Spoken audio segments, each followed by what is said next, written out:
Can straw men ever be persuasive? Have you ever wondered if a straw man argument can actually convince someone?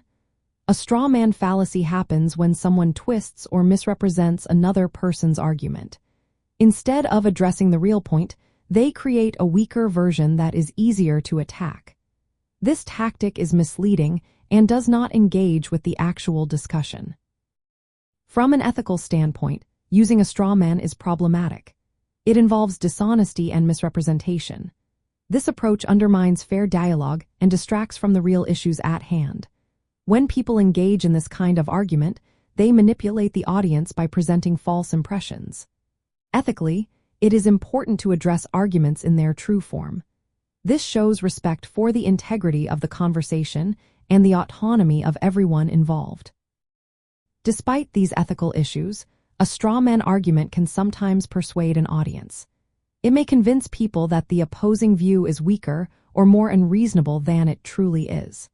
This often occurs when the audience lacks information or does not critically analyze the argument being made. The distorted version of the argument tends to be simpler or more extreme, making it easier to ridicule. However, this kind of persuasion is ethically flawed. It relies on deception rather than genuine reasoning. This can lead to misunderstandings and increased division among people. It also erodes trust in public discussions. In moral terms, persuading others through a straw man argument sacrifices truthfulness and respect for honest dialogue. In practical terms, while a straw man argument might achieve short-term success in convincing others, it harms the quality of ethical debate. It discourages sincere engagement with different viewpoints and hinders the search for truth. This can prevent people from reaching morally sound conclusions.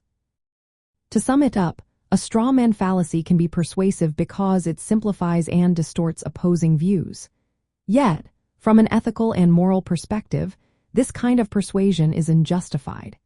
It depends on misrepresentation and undermines honest discourse. True and effective persuasion should involve accurately representing and thoughtfully responding to the actual arguments presented.